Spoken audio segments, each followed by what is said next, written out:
On today's show, it's part 2 of our storylines to watch for the Hawks this summer, and that is coming up right now.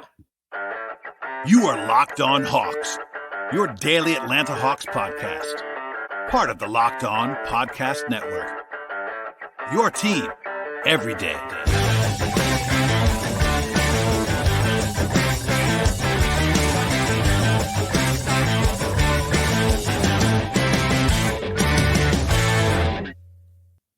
Hello, friends. Welcome to episode 1703 of the Locked On Hawks podcast. I am your host, Brad Rowland, coming to you on a Thursday evening into Friday, and I want to encourage you at the top of the podcast, as I always do, to make us your first listen each and every day here at Locked On Hawks.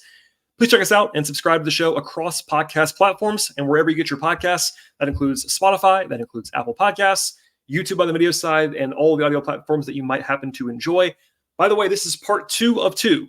I started with part 1. This is actually going to be 8 storylines to cover for the Atlanta Hawks over the summer. Part 1 covered 4 of them. Part 2 that you're about to listen to right now should be the last 4. But if you missed part 1 somehow, that's the place to start in order. But either way, listen to part 1 at some point at your listening leisure. With that said, plenty to get into. It's been a weird season for the Hawks. Obviously, 36 wins and an early exit was not what anybody sort of looked forward to. And that makes it, as I've been saying for a while, both with Tower Jones in a previous episode, with my my breakdown on yesterday's show, 1701, etc. It's a big offseason for the Hawks. And that's kind of why I'm doing this table setting exercise with the 8 storylines to watch, because there's actually more than 8. There's lots of stuff to get to, but still 8 things to kind of broadly look at in advance of the season. All right, the 5th one. Again, these are in no order. The first 4 are already out of the way. This is the 5th one, is Jalen Johnson's extension talks. So, heading into year 4, Jalen Johnson is extension eligible on his rookie scale contract. He is the most high-profile guy for the Hawks to reach this point since Trae Young. He can sign an extension anytime between July 1st and the start of the season in October. So it's a 3+ month window for him to sign an extension. He does not have to do that. Keep that in mind. He can sign an extension. If he does not sign one this summer, he will be a restricted free agent at the end of next season. So there is not a situation where they have any chance of losing him. He would be restricted. They can match any offer next year. It's always that will they or won't they dance, but they don't have to do anything right now. Keep that always in mind.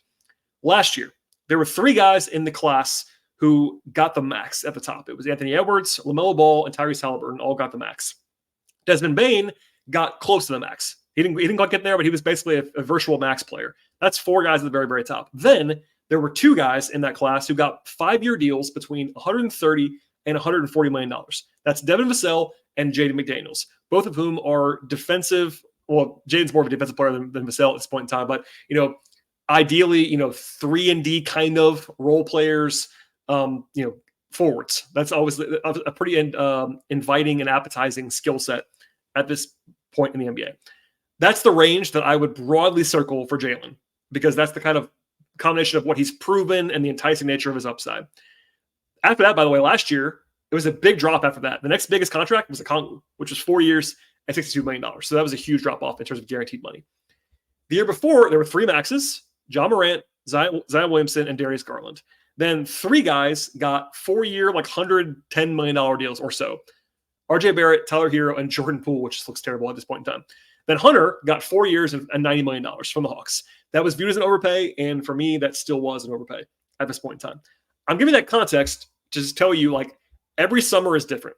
This year, there are more guys, I think, that are going to get max or near max contracts than there were in the previous 2 years. I think Franz Wagner, Scotty Barnes, Evan Mobley, Alperen Sengun, and Cade Cunningham are all likely to get either the max or close to it. That's 5 guys. I'm not saying they should. Keep that in mind. I'm saying likely to actually happen. Then you have Jalen Green, who had a great end of the year for Houston. They're invested in him, top 3 pick. He'll get a lot of money too. That's 6 guys who are going to get a lot of money almost certainly this summer. Then you have this kind of combination of guys who might be in Jalen's range. He could be closer to the top guys or not. I'm not entirely sure yet, but you have Trey Murphy, who's a proven quality role player already, who was 6'10" and can bomb. Jonathan Kuminga, who's been an up and down guy, but obviously has a lot of upside, former lottery pick, etc. Those guys are maybe nearest to Jalen as far as pedigree is concerned. Jalen was better than them this year, I will say, especially better than Kuminga this year. But the first 2 years was kind of a non-entity. Or those guys have been playing for longer. Jalen was not a lottery pick, but also he was a 5-star out of high school, so that shine's still there on some level. I could see Jalen asking for what Desmond Bane got last year, which is like not quite the max, but something close. The Hawks probably won't give him that, I wouldn't think. Maybe they will. That's a lot of money a year ahead of time for what he's done so far. And as a reminder, if you don't know my work on that so far, I would say my philosophy, generally speaking, is unless you're going to give the guy the max, a la Trae Young, who deserved the max and got it, or there's like a circumstance that's kind of weird, I think that there needs to be a team-friendly aspect for me as the team. I'm talking about as the team side to give out an extension a year early. That's kind of the way I feel about things. Atlanta has not always followed that. For instance, they paid DeAndre Hunter a year ahead of time when they didn't have to. They overpaid him. I don't know why they did it still to this day. I think ownership had something to do with it probably at some level, but that was a mistake. It wasn't a disastrous one. DeAndre is not cripplingly overpaid. He's not Ben Simmons, but like that's a deal that I personally would think they would like a mulligan on at this point in time. Last year, they got Okongwu on a bargain. So that's the kind of deal that I'm talking about. Like where you get a guy, in my mind, below his market value, that makes sense. They signed it. That's a good value still for him. I wouldn't say it's an A+, but certainly a B+. Good move. Saddiq Bey, they didn't pay last year. They could have. They smartly, in my mind, did not even, putting the injury aside, it's brutal for Saddiq. But like he was not the kind of guy that I would have paid a year ahead of time. They didn't do that. Jalen is a better prospect at this point than any of those guys were. I know that DeAndre was a top 5 pick in the draft, but Jalen's third season was much, much, much better than DeAndre Hunter's third season. Plus, he is younger. He has higher upside, in my opinion, than DeAndre ever had. So, like, I don't want to get into the weeds too much, but this is the Hawks' biggest high-profile guy hitting that margin in a while. We will see. At the same time, Jalen is not super-duper proven by rookie extension standards because he didn't play a lot as a second-year guy. He didn't play at all as a rookie, really.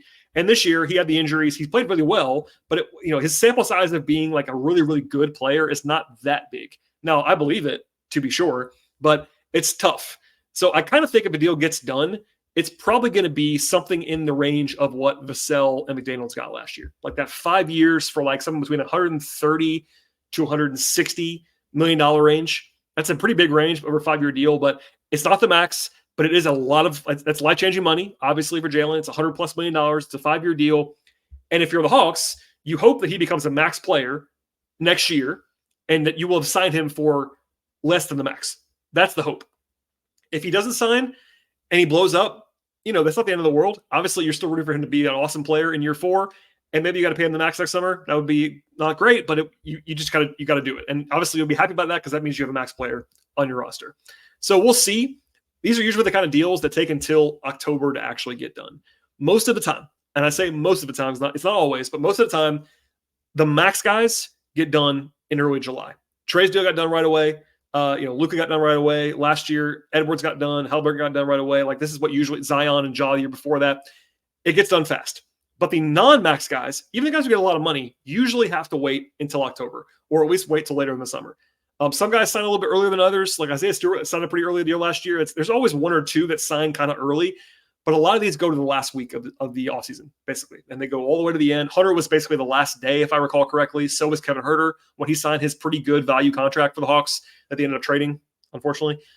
Anyway, it's one of those things where it'll be a topic all summer long. Obviously, it's not the most urgent thing because he's not going to be able to leave. It's not going to change the cap for this year, by the way. An extension does not change the cap until next season. So it's all future money. But given how important Jalen is to everything for the Hawks, it's a storyline. We'll cover it. And if I start hearing things, I will definitely share them. But right now, it's like, all right, we'll see where the opening offers are. If I'm the Hawks, I certainly would offer him a 5-year deal for $100 million, and we'll go from there. If I'm Jalen's side, maybe I ask for the max. Maybe I ask for something a little bit less than that, but it's going to be a large offer either way. It will floor me if he signs a bargain extension, but we'll see. Stay tuned for that. And that's priority number 1 on this podcast. But that is 5 of our 8 storylines so far. We have 3 more to go, and we'll get to those in a second. But first, we're from our friends on the podcast. Today's show is brought to you by Nissan. Are you the kind of driver that pushes a little bit further when you are behind the wheel? Do you ever happen to wonder what adventure might be waiting for you around the next corner? Our friends at Nissan have a line of SUVs with capabilities to take your adventure to that next level you are seeking. And one of those options is 2024 Nissan Rogue. It's perfect for cityscapes and also great escapes alike.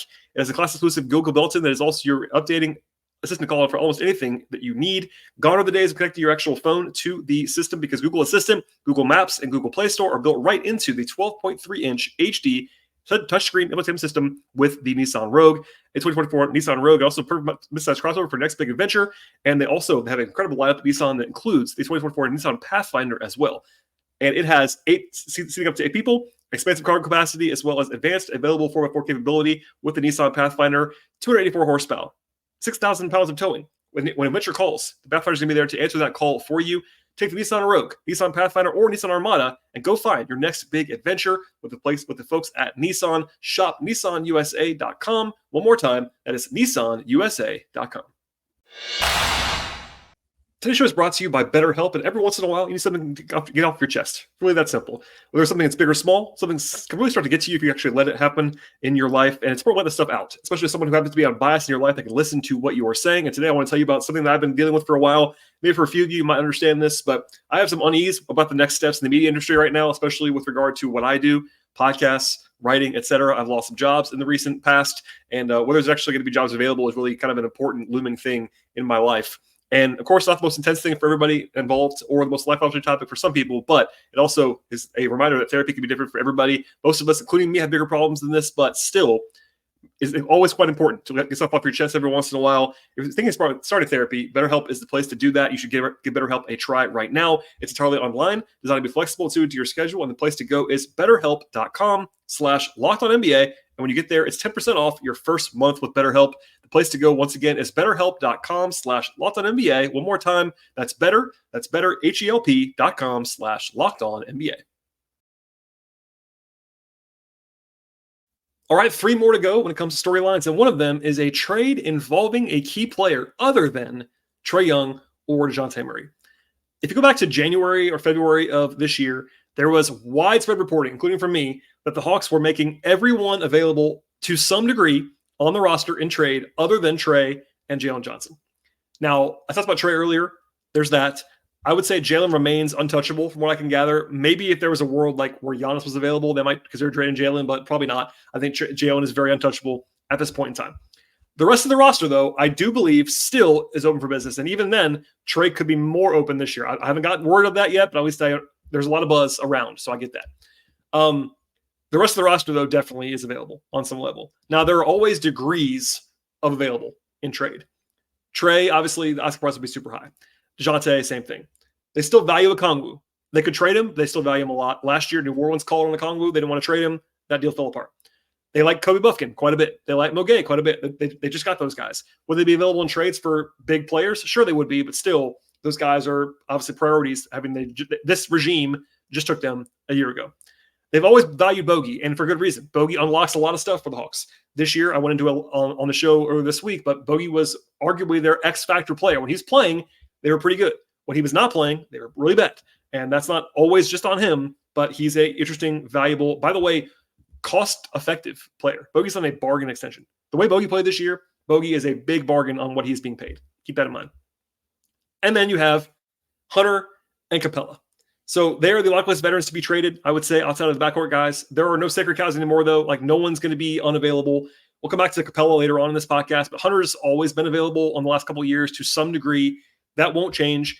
As I talked about with Tyler Jones on the show this week, it's kind of tricky because you need forward depth, and trading away a guy in Hunter who is not excellent, but is a competent NBA forward makes your life even harder because then you have to add 3 more guys at the forward spot. So he's available, but we'll see what happens there. And then I think that if the Hawks did keep Trae and Dejounte, they almost certainly would change something else. Again, I'm on record on this show that I think it's likely they trade one of the guards. But if they don't, it would be a hard sell to the fan base, to ownership, to anybody to say, we're running the whole thing back. So if those guys come back, I would expect some movement elsewhere, whether it's Capela, whether it's Hunter, whether it's just moving on from Bey. I don't know what it would be, but changes beyond that would be almost certain, in my opinion, if they were to run it back in the backcourt. All right, storyline number 7? Yeah, 7 at this point in time is the free agency that is restricted free agency for Saddiq Bey and Vit Krejci. I will not get the entire spiel again on the cap side because I touched on that a lot on the show on Wednesday, and that's still available for you to listen to right now. But the Hawks have 2 very interesting decisions to make on restricted free agents. Saddiq Bey has a substantial qualifying offer in a long record of being a rotation player in the NBA, of 4 years of always being a player that was mattering in the league. He is limited for sure. The Hawks would be better off with him not starting, in my opinion, but he's a proven rotation player. The shooting this year was brutal, but that was an outlier compared to previous years. I would compare it to John Collins, where John had a terrible shooting season, but before and after was kind of pretty solid. Bey's always been a pretty good, not a great, but pretty decent shooter. That's kind of what I think he still is, if I had to guess. Defensively, he's limited, but he is physical. He can function a little bit. He's a 6'7" forward. Everybody wants those guys. But it would have been tricky no matter what, but now you have the injury as well. So you probably know this already, but he has the torn ACL. He won't be able to play for a while. I would say middle of next year at the earliest, if I had to guess. That first season on a multi-year deal isn't everything, but if he gets a multi-year deal, it's not going to help his leverage to not be able to play for a while. But internally, Quinn likes Saddiq a lot. That's not a secret. The Hawks went out and got him. This regime traded for him actively about 14 months ago. Landry and Kyle, those guys traded for Saddiq Bey actively with Quinn already there. I'm not sure where the dividing line might be on this, but often guys in RFA are squeezed sometimes because of the injury. It might not be another suitor for Saddiq to kind of come over the top of the Hawks. So they're in a good position to negotiate with him, but we'll see where they actually land on Saddiq Bey. And then Vit is interesting because, not to rehash the whole thing, but Vit has been basically a non-entity in the NBA until February of this year. And then he had this really good 20-game stretch where he was starting and playing well, and defensively he made huge gains in the G League that showed up in the NBA this year. He's a 6'8" connecting player. Offensively, he's not super dynamic, but he's a good passer. He can handle the ball. He makes good decisions. And then defensively, he's a quality, at least what we saw this year, a quality on-ball defender at least. So I think that Vit will be relatively cheap to bring back if I had to guess. If you're the Hawks, he's still young. You want to sign him to a long-term deal that's team-friendly if possible. I do think that there are some corners that are assuming a little bit too much of Vit right now because the sample is so small of him being a good NBA player. Now, it might be true. It might be true. But in general, around the league, stuff that happens in March and April, which is most of what Vit's run was, is always met with a little bit of an eyebrow raise because it's not really the same quality competition. Injuries, teams tanking, all that stuff. I think it's real-ish for sure with Vit. But he and Saddiq are very polar opposite cases in free agency, but they're kind of in the same situation. So we'll see if the Hawks, if I had to guess, the Hawks are definitely going to bring back Vit. It would shock me if he leaves, but we'll see what the number is. We'll see what that looks like moving forward. All right. One more break to hear from our sponsors, and we'll have more on our last topic, which by the way, is going to be the will they or won't they at center. Stay tuned. Be right back. Today's show is brought to you by LinkedIn Jobs. When you're hiring for a small business, you want to find quality professionals that are right for the roles that you have to offer, and that's why the folks at LinkedIn Jobs are the place to go. They have the tools for right professionals for your team. They do it faster and they do it for free. I've been on the hunt before to hire people for my day job a few different times, and really the folks at LinkedIn Jobs have been huge, making the entire process easier and much more efficient for myself and my business. They know that small businesses are often wearing a ton of different hats, and they might not have time or resources that are perfect to hire someone. LinkedIn, though, is not just another job board. They have a network of over 1 billion professionals. That's 1 billion with a B professionals. That makes it the best possible place to hire someone. Gives you access to professionals that you can't find anywhere else, and they do it all while making the process easy and intuitive for you. Hiring is so much easier when you have that many quality candidates available to you. It's so easy, in fact, that 86% of businesses get a qualified candidate within 24 hours at LinkedIn Jobs, and they're also really finding ways to make the process easier for you across the board. And 2.5 million small businesses use LinkedIn Jobs for hiring purposes. Post your job for free by going to linkedin.com/lockedonnba. That's linkedin.com/lockedonnba. Terms and conditions apply. All right, and storyline number 8, the will they or won't they at the center position. So this is the third summer in a row where the Hawks have had a major storyline of what's going to happen at center. So after 2021, so this would have been 4 summers ago, there was basically no chance they were going to trade Capela. Capela was coming off an awesome, dominant season. Since then, it's been a perpetual cycle. Last summer, they got close-ish on a deal for Capela a couple times with maybe Dallas and one other team that I've heard. Now, though, Capela's on an expiring contract going into next year. He has 1 year left at about $22.5-ish million. That's like 15.5% of the cap. That's a totally fine contract in a vacuum for a starting center. And Capela is still, no matter what you think about him, I know people don't like Clint. I get it. He is still a competent starting center. That's what he is. Notice I didn't say anything great. He's not a great starting center. He's a competent starting center. The Hawks are also paying, though, $14 million now to Okongwu next year. So they have $36-ish million committed to 2 centers, and neither one of those guys is a top 10 player at the position. That is not ideal. It helps to have depth, but it's not the way you would ideally allocate that money. So Capela had a nice close to the season. Capela was really good late in the year. That helped them keep them afloat a little bit, given all the injuries they had. And Okongwu had a great stretch before he actually got hurt. But once again, we're in this position where the Hawks doesn't make sense to keep both of those guys again. The irony has always been that I am notably seen as being high on Capela. I will own that. And still, I have always said for a year plus now that I cannot believe they are still doing this with Capela and Okongwu. If you told me in 2020, when I drafted Okongwu, that they would give Okongwu an extension and Capela would still be here, I would have been baffled beyond belief. And that's where we are. Now, Okongwu's extension is cheap enough where it's not going to be crazy to have both these guys, but it's still surprising and odd. Okongwu is not untouchable in trade. He's not broken out to that point just yet, and hopefully he will for the Hawks' sake. But the Hawks have been asking for a lot from him in trade in the past.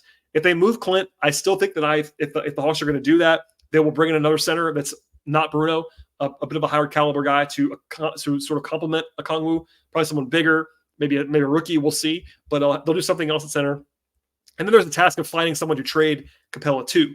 He's expiring. That definitely helps. But that salary slot is not nothing. It's real money there. I mentioned earlier, but Hunter and Capela are potential trade guys, but some of that is that their salaries, like they're making combined $50-ish million next year, and the Hawks might be watching their pennies again to avoid the tax. So I'll have more on both centers coming up when I do the breakdowns later on this summer, but it's deja vu all over again at center.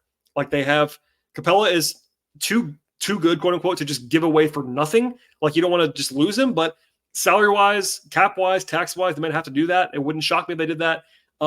They still become worse without Capela. That's been documented. This year was very, very obvious. He was second on the team and on-off behind Bogey. Like they fell off with Clint off the court this year. That happened again. He's still a competent, useful defensive anchor. He's a great rebounder, all that said. Okongwu has higher upside. We all understand that. He's more skilled, but he's still 6'8". He has injury problems. The toe thing is a little bit questionable. I'm not worried necessarily, but he's had a couple of lower body things. We'll see. So it's just a question. It's the never-ending cycle. It really is. Like, I can't believe we're still doing this, but between now and the middle of July, center's a spot to circle. I think that they might look to move Clint, but I thought that before. They haven't done it. So hold on tight, and we'll have full coverage of that as it unfolds. All right, that's all I have on the first ever, I believe, 2-part episode by myself on this podcast. But please subscribe to the show anywhere you get your podcasts. I've been pleading for that for a while. I always do that, just standard plug on the show, but I really would be very much appreciated if you would go ahead and do that over the summer in particular.